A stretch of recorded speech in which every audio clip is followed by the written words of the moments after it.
Hello and welcome to the channel Jai Ho study. My name is Priyanshu Dubey. कल हम लोग Keshavananda Bharati case को पढ़ रहे थे। आज उससे आगे हम लोग पढ़ने वाले हैं। हम लोग कल कॉन्स्टिट्यूशनल सुप्रीमेसी देख चुके थे। हम लोग कल देख चुके थे कि फंडामेंटल राइट और डीपीएसपी में मूल अंतर क्या है। हम देख चुके थे चंपकम दुराईराजन केस। उसके बाद हमने देखा था पहला संविधान संशोधन। उसके बाद हमने देखा था शंकरी प्रसाद केस। फिर हम लोगों ने देखा था सज्जन सिंह केस और हम लोग गोलकनाथ केस देख रहे थे। और उस गोलकनाथ केस में हमने देखा था कि सरकार के खिलाफ जाकर सुप्रीम कोर्ट ने फैसला सुना दिया है। और जब सुप्रीम कोर्ट के खिलाफ फैसला सुनाया तो हम ये देख रहे थे कि आखिर 1967 में ऐसी पॉलिटिकल कंडीशंस क्या थी कि सुप्रीम कोर्ट सरकार के खिलाफ चला गया। और हमने जाना कि इंदिरा गांधी की सरकार आ चुकी थी 1967 में। सरकार अल्पमत में थी लेकिन डीएमके के समर्थन के बाद उसे बहुमत मिला। लड़खड़ाती हुई सरकार थी और जब सरकार कमजोर होती है, सुप्रीम कोर्ट अपनी शक्ति दिखा रहा होता है, तो सुप्रीम कोर्ट ने इसी के तहत 1967 में गोलकनाथ केस में सरकार के खिलाफ जाकर फैसला दिया। और इस प्रकार गोलकनाथ केस में क्या कह दिया गया कि आर्टिकल 368 के तहत किया गया कॉन्स्टिट्यूशनल अमेंडमेंट आर्टिकल 13 के कानून की परिभाषा में आता है। और क्योंकि यह संशोधन अगर फंडामेंटल राइट को सीमित करता है तो हम उसे नल एंड वाइड करार दे सकते हैं। ठीक है, यहीं पर हम लोगों ने क्या पढ़ा था? हम लोगों ने पढ़ा था, हम लोग आगे चल रहे थे। हम लोग ये पढ़ रहे थे कि 1967 का चुनाव हो चुका है, इंदिरा गांधी सत्ता में आ चुकी हैं। क्योंकि इंदिरा गांधी सत्ता में आई हैं और प्रेसिडेंट जो उस वक्त 1967 में है उनका नाम है जाकिर हुसैन। 1967 में जाकिर हुसैन राष्ट्रपति बने हैं, लेकिन 1969 में जाकिर हुसैन की जब डेथ हो जाएगी तो जाकिर हुसैन की मृत्यु होने के बाद राष्ट्रपति के पद पर कौन आएंगे? उनका नाम है बीबी गिरी। तो मैं तुम्हें पहले थोड़ा बैकग्राउंड बता देता हूं। संविधान का अनुच्छेद 70 कहता है, आर्टिकल 70 क्या कहता है? आर्टिकल 70 कहता है कि अगर राष्ट्रपति का पद वैकेंट हो जाएगा, अगर राष्ट्रपति का पद खाली होगा उस दशा में। अच्छा, पहले खाली किस दशा में होगा ये समझते हैं, थोड़ी देर में बताता हूं। संविधान का आर्टिकल 70 कहता है कि अगर राष्ट्रपति का पद खाली होता है किन दशाओं में? या तो राष्ट्रपति जी डिस्क्वालीफाई हो जाए, या उनका इम्पीचमेंट महाभियोग हो जाए, या वह अपने पद से त्याग पत्र दे दें, या वो मतलब ऐसी कोई कंडीशन आ जाए जिससे राष्ट्रपति का पद खाली हो जाए। उन कंडीशन में राष्ट्रपति के पद के खाली होने पर उपराष्ट्रपति राष्ट्रपति की तरह ट्रीट करेगा। उपराष्ट्रपति राष्ट्रपति की तरह ट्रीट करेगा। और ये भी बोला गया कि मान लेते हैं अब ये उपराष्ट्रपति, इसका मतलब इस वक्त जाकिर हुसैन की डेथ हुई है और जाकिर हुसैन की डेथ हुई है, तो जाकिर हुसैन की डेथ होने के बाद उसी वक्त कौन है उपराष्ट्रपति? उनका नाम है बीबी गिरी।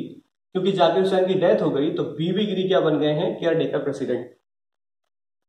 इसी आर्टिकल 70 में यह भी लिखा हुआ है कि अगर राष्ट्रपति का पद खाली होता है और उपराष्ट्रपति राष्ट्रपति के पद पर रहता है तो वह मैक्सिमम 6 महीने तक ही राष्ट्रपति के पद पर रह सकता है, क्योंकि 6 महीने के अंदर राष्ट्रपति का इलेक्शन करवाना ही होगा। मैंडेट है ये ऐसा नहीं है कि 6 महीने का आराम से करवाओ, इलेक्शन आपको कराना पड़ेगा। राष्ट्रपति का पद खाली हुआ तो 6 महीने के अंदर चुनाव कराना पड़ेगा। बीबी गिरी बन गए हैं राष्ट्रपति और बीबी गिरी चाहते हैं कि वो राष्ट्रपति का इलेक्शन लड़े। तो बीबी गिरी क्यों चाह रहे हैं राष्ट्रपति का इलेक्शन लड़े? तो मैं आपको बताता हूं कि जब मैंने बताया ना कि 1967 में जाकिर हुसैन बने, 1969 में जाकिर हुसैन की डेथ हो गई, राष्ट्रपति का पद खाली हो चुका है, चुनाव होने वाला है और कांग्रेस ने सर्वसम्मति से अपना प्रेसिडेंट खड़ा किया है जिनका नाम है नीलम संजीव रेड्डी। नीलम संजीव रेड्डी को कांग्रेस ने अपना प्रेसिडेंट कैंडिडेट नियुक्त कर दिया है कि ये है हमारे प्रेसिडेंट कैंडिडेट। अब वोटिंग होगी और यही नीलम संजीव रेड्डी राष्ट्रपति बनेंगे। लेकिन इंदिरा गांधी के दिमाग में कुछ और खिचड़ी चल रही है। इंदिरा गांधी चाहती हैं बीबी गिरी बने राष्ट्रपति, और शायद बीबी गिरी को इन्फ्लुएंस प्रभावित भी इंदिरा गांधी ने ही किया हुआ है। बीबी गिरी राष्ट्रपति के पद से इस्तीफा दे देंगे और चुनाव में उतर पड़ेंगे राष्ट्रपति के और इंडिपेंडेंट कैंडिडेट के रूप में राष्ट्रपति का चुनाव लड़ेंगे। तो आप पूछोगे कि सर राष्ट्रपति नहीं था तो उपराष्ट्रपति राष्ट्रपति बन गया, अब तो उपराष्ट्रपति ने भी पद छोड़ दिया, तो अब कौन राष्ट्रपति होगी? क्योंकि पद तो खाली रह नहीं सकता राष्ट्रपति का। तो जब अगर राष्ट्रपति नहीं है तो उपराष्ट्रपति, और अगर उपराष्ट्रपति भी उसी समय में नहीं है तो भारत का मुख्य न्यायाधीश राष्ट्रपति के पद पे बैठेगा। ये सुधार उसी 1969 के दौरान हुआ है। आर्टिकल 70 में एक नया क्लॉज जोड़ दिया गया कि अगर राष्ट्रपति नहीं है तो उपराष्ट्रपति, और अगर उपराष्ट्रपति भी उस समय नहीं है तो भारत का मुख्य न्यायाधीश चीफ जस्टिस ऑफ इंडिया राष्ट्रपति के रूप में कार्य करेगा। और उस वक्त चीफ जस्टिस ऑफ इंडिया थे एम हिदायतुल्लाह। और एक बात और जोड़ दी गई कि अगर उस वक्त सीजेआई भी नहीं है, चीफ जस्टिस ऑफ इंडिया भी नहीं है, तो सीनियर मोस्ट सुप्रीम कोर्ट जज राष्ट्रपति के रूप में कार्य करेगा। वीवी गिरी ने इस्तीफा दे दिया है राष्ट्रपति के पद से, इंडिपेंडेंट कैंडिडेट के रूप में राष्ट्रपति का चुनाव लड़ रहे हैं। चुनाव होने वाला है, संसद के अंदर कांग्रेस ने व्हिप जारी कर दी, एक आदेश जारी कर दिया है कि देखिए हमारा चुनाव में राष्ट्रपति का कैंडिडेट ये है, सबको वोट इन्हीं को देना है। इंदिरा गांधी स्पीच देंगी और स्पीच में क्या बोलेंगी, इनका नाम लिए बिना बोलेंगी कि कांग्रेस के लोगों को अंतरात्मा की आवाज सुनते हुए राष्ट्रपति को चुनना चाहिए। सीधा संकेत इंदिरा गांधी ने दे दिया है अपने कांग्रेस के लोगों को कि मैं नहीं चाहती कि ये राष्ट्रपति का वोट आप इनको दो। किनको दो फिर, तो अंतरात्मा की आवाज एक्चुअली में ये है वीवी गिरी। वोटिंग होती है और आपको जानकर ये इतिहास की घटना है, बड़ी घटना है, जिसमें ये कहा जाता है कि भारत की संसद के अंदर पहली बार ऐसा हुआ कि रूलिंग पार्टी का कैंडिडेट, रूलिंग पार्टी का प्रेसिडेंट कैंडिडेट हार जाएगा। कौन? नीलम संजीव रेड्डी चुनाव हार जाएंगे और जीतेगा कौन? जो इंडिपेंडेंट खड़े हैं, इनका नाम है वीवी गिरी। तो यहां से दो क्वेश्चन बन जाते हैं कि पहली बार कौन रूलिंग पार्टी के प्रेसिडेंट के रूप में खड़े हुए हार गए, तो नीलम संजीव रेड्डी। और सेकंड क्वेश्चन पूछा जाता है कभी कभी कि बताइए इंडिपेंडेंट कौन था जो प्रेसिडेंट जीत गया पद, उसका नाम है वीवी गिरी। ठीक है, वीवी गिरी राष्ट्रपति के पद पर बैठ जाएंगे। और क्योंकि इंदिरा गांधी ने कांग्रेस की व्हिप के अगेंस्ट में जाकर ये सब बातें करी हैं, तो कांग्रेस उनको रेजिग्नेशन करने के लिए उनको निष्कासित कर देगी कांग्रेस से। ये वही वक्त है 12 नवंबर 1969 कांग्रेस से इंदिरा गांधी को निष्कासित कर दिया जाएगा। ये वही वक्त है जब कांग्रेस दो भागों में टूटेगी, एक बनेगी इंडियन नेशनल कांग्रेस आर और एक बनेगी इंडियन नेशनल कांग्रेस ओ। इसे कहा जाएगा ओल्ड कांग्रेस और इसे कहा जाएगा न्यू कांग्रेस। ये है इंदिरा की कांग्रेस, इंदिरा गांधी कांग्रेस है ये। इसके द्वारा क्या होने वाला है, इंडियन नेशनल कांग्रेस आर जो कि इंदिरा गांधी की कांग्रेस है, सत्ता में तो चल ही रहे हैं। कांग्रेस की इंटरनल मीटिंग होगी और उस इंटरनल मीटिंग में कांग्रेस के लोग इंडियन नेशनल कांग्रेस इंदिरा जो आर है उसका सपोर्ट करेंगे और इस प्रकार सत्ता में इंदिरा गांधी बनी रहेंगी। लेकिन जो पुरानी कांग्रेस है, जो दो भागों में टूटी है कांग्रेस, उसमें जो पुरानी कांग्रेस के लोग हैं वो इंदिरा गांधी से अपना समर्थन वापस ले लेंगे। इंदिरा गांधी सरकार अल्पमत में आएगी, मेजोरिटी नहीं है उसके पास, लेकिन तभी डीएमके सरकार इंदिरा गांधी सरकार को सपोर्ट करेगी और इंदिरा गांधी सरकार अपना बहुमत साबित कर ले जाएगी। इसी प्रकार सरकार आगे चल रही है। इसी क्रम में इंदिरा गांधी 1969 में प्रेसिडेंट वीवी गिरी की सहायता से एक ऑर्डिनेंस पास कराएंगी और इस ऑर्डिनेंस में क्या होगा, इस ऑर्डिनेंस में 14 बैंकों को नेशनलाइज कर दिया जाएगा। डेट है 19 जुलाई 1969। 19 ऑफ जुलाई 1969 को 14 बैंकों को नेशनलाइज कर दिया, राष्ट्रीयकरण कर दिया जाएगा और ये शर्त लगा दी जाएगी कि जिन बैंकों के पास 50 करोड़ का रिजर्व है उन्हें नेशनलाइज किया जा रहा है। 14 बैंक का नेशनलाइजेशन हो गया। तो दिमाग में एक क्वेश्चन आ गया होगा, सर व्हाट इज ऑर्डिनेंस, अध्यादेश क्या है? तो मैं अध्यादेश बताता हूं। ऑर्डिनेंस क्या है, अध्यादेश क्या होता है? देखो, अध्यादेश को समझाने की कोशिश करते हैं। ये है लोकसभा, ये राज्यसभा और ये प्रेसिडेंट। अगर संसद के अंदर किसी भी सदन का, मैं मान के चलता हूं कि लोकसभा का सेशन चल रहा है लेकिन राज्यसभा का सेशन नहीं चल रहा है, सत्र नहीं चल रहा है, इस दशा में प्रेसिडेंट को ऑर्डिनेंस लाने का अधिकार होता है अपने कैबिनेट के कहने पर। और सेकंड कंडीशन ये है कि अगर लोकसभा का सेशन नहीं चल रहा है, राज्यसभा का सेशन चल रहा है, तब भी प्रेसिडेंट ऑर्डिनेंस ला सकता है। अगर लोकसभा का सेशन नहीं चल रहा है, राज्यसभा का सेशन नहीं चल रहा है, तो प्रेसिडेंट ऑर्डिनेंस ला सकता है। लेकिन अगर ये दोनों सत्र चल रहे हैं तो प्रेसिडेंट ऑर्डिनेंस नहीं ला सकता। और ये ऑर्डिनेंस लाने की पावर जो प्रेसिडेंट की है, ये लिखी हुई है आर्टिकल डिंग डोंग डिंग में। ये आर्टिकल डिंग डोंग डिंग कौन सा है? गाना है ना, डिंग डोंग डिंग 1 2 3, तो 1 2 3 4 5 6 7 8 9 10 11। तो आर्टिकल 1 2 3 आर्टिकल 123 कहता है अध्यादेश की राष्ट्रपति को यह शक्ति है, प्रेसिडेंट हैज द पावर, क्या शक्ति है कि वह ऑर्डिनेंस ला सकता है। चलिए आगे। तो ऑर्डिनेंस लेकर आया है, बैंक का नेशनलाइजेशन 14 बैंकों का कर दिया गया है। लेकिन बैंक के नेशनलाइजेशन करने के साथ जो एक्ट लेकर आया गया है उसमें क्या बोला गया, उसमें 2 पॉइंट बोले गए हैं कि नंबर 1, अगर हम किसी संपत्ति का एक्विजिशन करते हैं तो उस संपत्ति के एक्विजिशन में अगर उस संपत्ति के मालिक और सरकार के बीच एक सहमति बन जाती है तो उतना पैसा हम अमाउंट उस मालिक को पे कर देंगे उस संपत्ति के अगेंस्ट। नंबर 2 क्या लिखा? नंबर 2 लिखा उस एक्ट में कि अगर उस संपत्ति का हम एक्विजिशन करते हैं और ये नहीं एग्रीमेंट करना चाहते हैं, जो मालिक है संपत्ति को एग्रीमेंट नहीं करना चाहता है, तो उस दशा में एक ट्रिब्यूनल का निर्माण किया जाएगा। एक ट्रिब्यूनल बैठेगी और वो ट्रिब्यूनल बताएगी कितना अमाउंट उस संपत्ति के मालिक को देना है और उतना अमाउंट 10 साल के बाद उस मालिक को दे दिया जाएगा। मतलब दोनों कंडीशन में क्या है कि तुम मानो या ना मानो, हम तो लेकर रहेंगे तुम्हारी संपत्ति। अगर मान जाओ तो हम तुम्हें उतना पैसा देंगे जितना तुम चाहते हो, और अगर नहीं मानते हो तो हम तुम्हें बताएंगे तुम्हें कितना पैसा हम देंगे। सीधी सी बात, धमकी है सीधी सी। अच्छा, जब 14 बैंकों का नेशनलाइजेशन किया तो एक व्यक्ति है जिनका नाम है आरसी कूपर। ये केस जनरली अध्यादेश के संबंध में पहला केस था।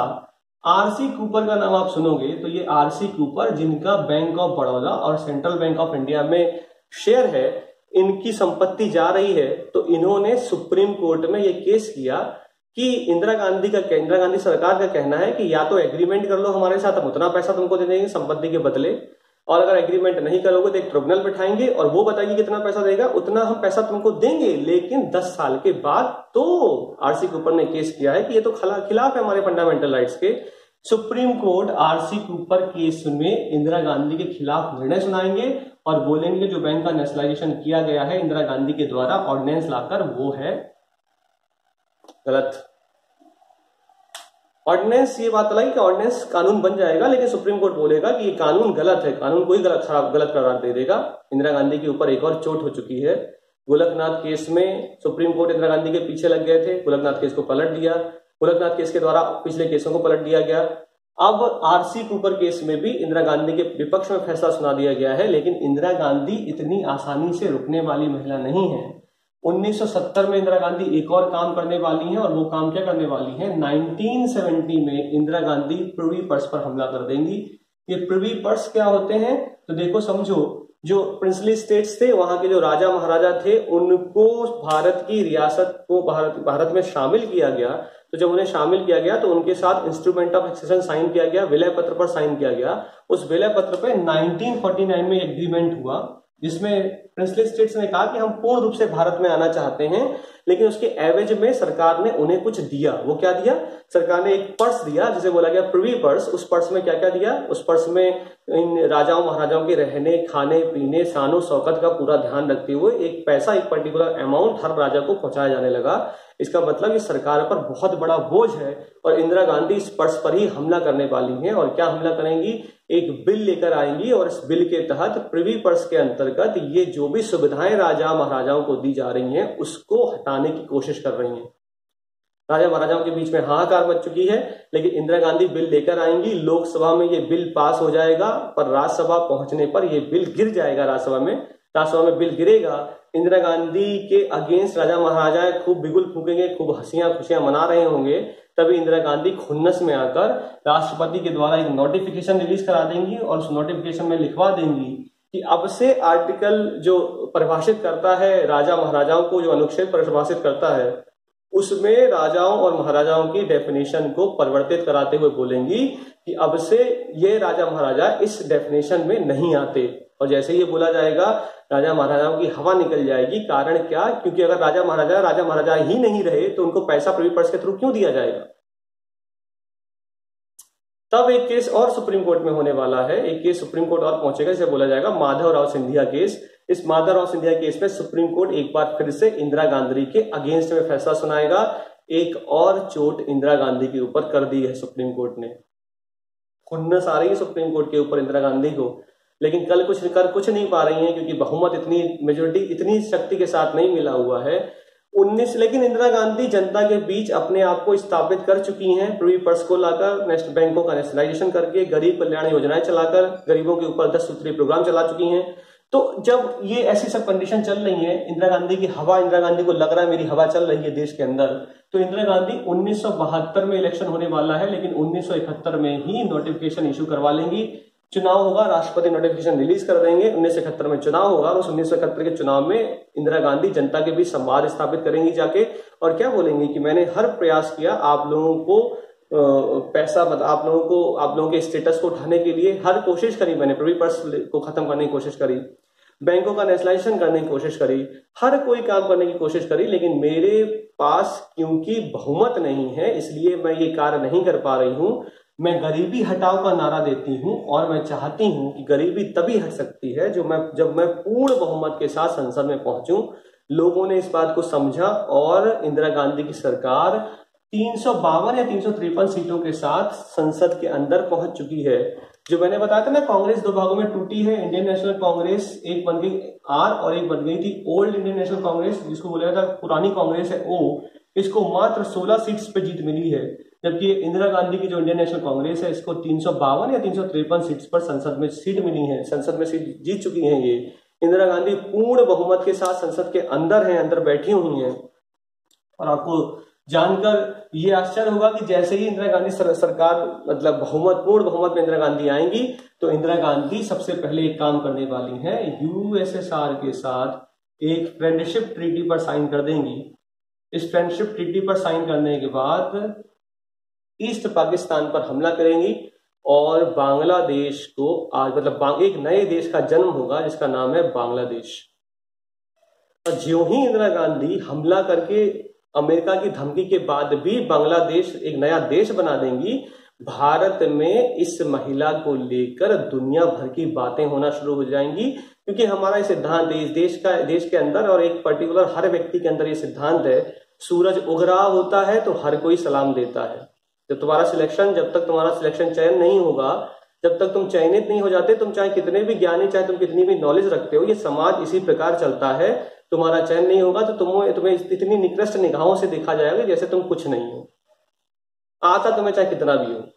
लेकिन जिस दिन तुम्हारा सिलेक्शन हो जाएगा, सिलेक्शन नहीं होने से पहले तुमको दुनिया भर की बातें सुनाई जाएंगी, दुनिया भर की बातें कह दी जाएंगी, सब कुछ सुना दिया जाएगा। अरे एक नंबर के क्या आदमी थे, हमको तो लगता ही नहीं कुछ कर भी पाएंगे। लेकिन जिस दिन तुम्हारा चयन होगा उस दिन तुम्हारे लिए कसीदे पड़े जाएंगे, लंबे लंबे कोटेशन आएंगे फेसबुक पे, इंस्टाग्राम पे, व्हाट्सएप पे, हर जगह। इंदिरा गांधी के साथ भी कुछ ऐसा ही हो रहा है। जैसे ही युद्ध लड़ेंगी और बांग्लादेश एक नया देश का जन्म हो जाएगा, तो भारत के अंदर लोग उनके लिए कसीदे पढ़ने लगेंगे।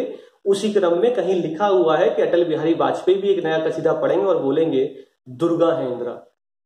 अब ये सत्य है कि नहीं है, लेकिन ऐसा बोला है उन्होंने। इंटरनेट पे मारेंगे सर्च तो ऐसा कई जगह लिखा मिल जाता है। इंदिरा गांधी के लिए कसीदे पढ़े जा रहे हैं। इंदिरा गांधी जोश में है, पूर्ण बहुमत की सरकार है और इंदिरा गांधी अब बार करने वाली है सुप्रीम कोर्ट पर।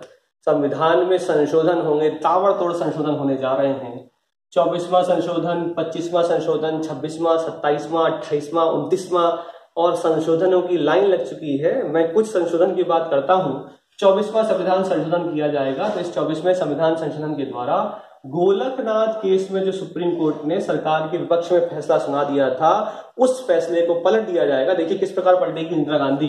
इंदिरा गांधी आर्टिकल 13 में एक क्लॉज जोड़ेंगी, चौथा, और इंदिरा गांधी आर्टिकल 368 में एक क्लॉज जोड़ेंगी, तीसरा। मैं तुम्हें बता चुका हूं आर्टिकल 13 के बारे में। जिन लोगों ने पिछला वीडियो नहीं देखा है उस वीडियो को जाकर देखिए, उससे आपको क्लैरिटी मिलेगी बहुत ज्यादा।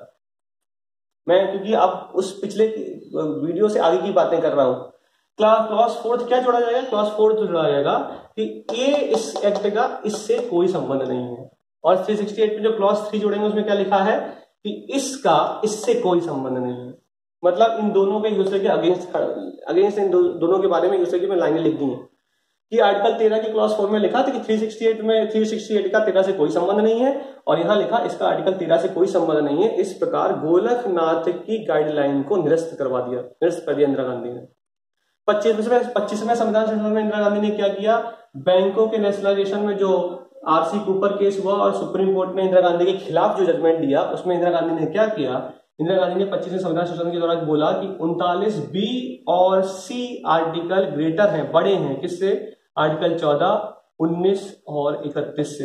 इसका मतलब ये जो डीपीएसपी है 39BC जो इकोनॉमिक इक्वालिटी की बात करते हैं, आर्थिक समानता की बात करते हैं, ये 39B और C फंडामेंटल राइट 14, 19 और 31 से बड़े हैं।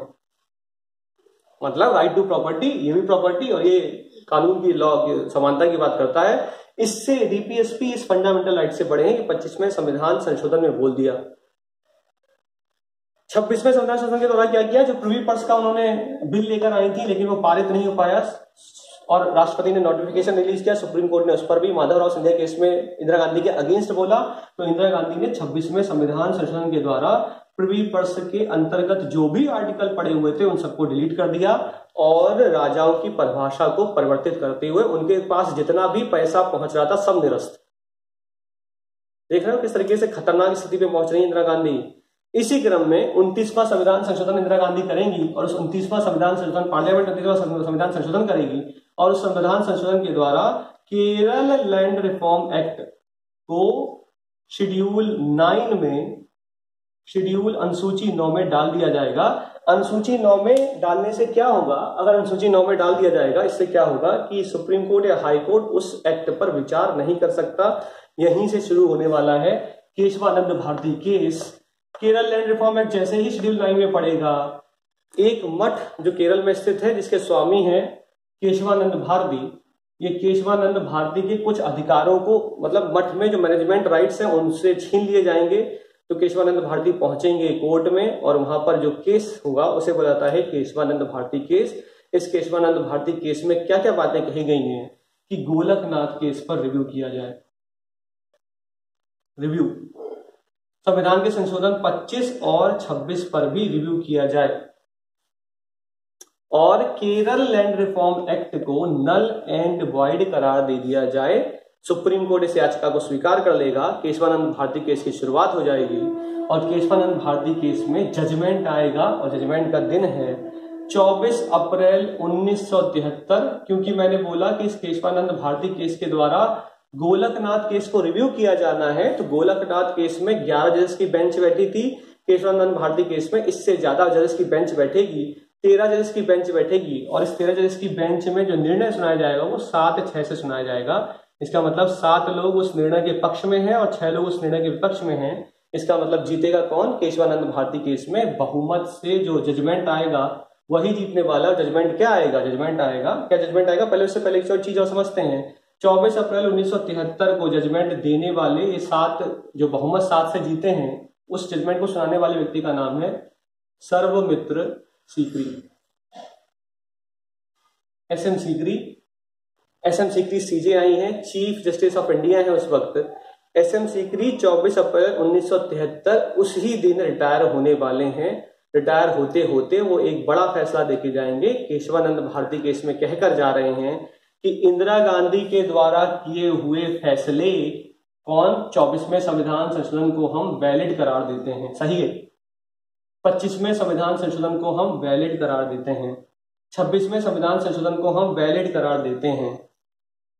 इसका मतलब इंदिरा गांधी की सरकार, पार्लियामेंट को यह शक्ति दे दी गई कि वह आर्टिकल 368 का प्रयोग करते हुए संविधान के किसी भी भाग को संशोधित अमेंड कर सकता है। लेकिन साथ में क्या बोल दिया इसी केस में? लेकिन क्या? लेकिन संविधान संशोधन, संविधान कॉन्स्टिट्यूशन का अमेंडमेंट, कॉन्स्टिट्यूशन की ओरिजिनलिटी का मतलब वास्तविकता को, का मतलब उसकी आत्मा को नहीं बदल सकता। का मतलब जो संविधान सभा ने जो संविधान बना दिया है वो संविधान संशोधन के द्वारा पार्लियामेंट उसको बदलने का अधिकार नहीं रखती। इसका मतलब साफ साफ बोला कि अगर आप संविधान सभा के द्वारा निर्मित संविधान की आत्मा को मारने की कोशिश करेंगे या उसको छेड़ने की कोशिश करेंगे या उसको बदलने की कोशिश करेंगे, तो यह सुप्रीम कोर्ट के पास अधिकार है कि वह इन केसेस में जुडिशियल रिव्यू, पुनर्विचार कर सकता है। और इसी को बोला गया basic structure, doctrine of basic structure.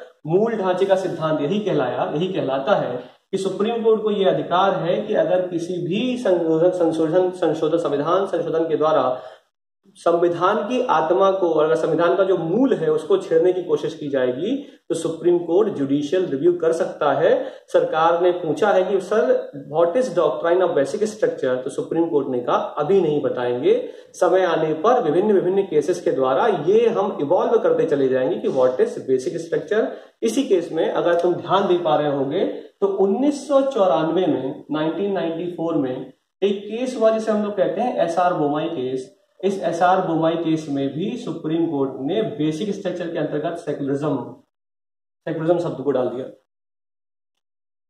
ठीक है, ये है केशवानंद भारती केस। यहां तक हम पीछे वीडियो से चलते हुए आ रहे थे बहुत आराम से, यहां तक हमें पहुंचना था। अब इसी क्रम में मैंने आपको बताया कि जो थोड़ा सा और आगे हल्का सा बता देता हूं, ज्यादा नहीं। जो मैंने बताया कि केशवानंद भारती केस 24 अप्रैल 1973 को ये जजमेंट सुनाया गया और उस जजमेंट में 7-6 से मत हुए हैं। 7 लोगों ने पक्ष में, 6 लोगों ने विपक्ष में मत सुनाया है। तो इस 6 वाले केसेस में जिसने विपक्ष में मत सुनाया उसमें एक नाम है, इनका नाम है एएन रे। ये भी जज हैं, ये विपक्ष में है केशवानंद भारती केस में। अच्छा देखना, अभी एक चीज और बताता हूँ। आरसी कूपर में, जो मैंने तुमको बताया कि बैंक का नेशनलाइजेशन हुआ और आरसी कूपर ने केस किया, उस आरसी कूपर केस में 11 लोगों की बेंच बैठी और 11 लोगों की बेंच में 10-1 से फैसला हुआ। इस 10 लोगों ने बोला है कि इंदिरा गांधी का जो ये केस, ये जो इंदिरा गांधी ने बैंक का नेशनलाइजेशन किया है वो गलत है। एक व्यक्ति ने इंदिरा गांधी का साथ दिया, एक जज ने इंदिरा गांधी का साथ दिया, उनका नाम था इयन रे।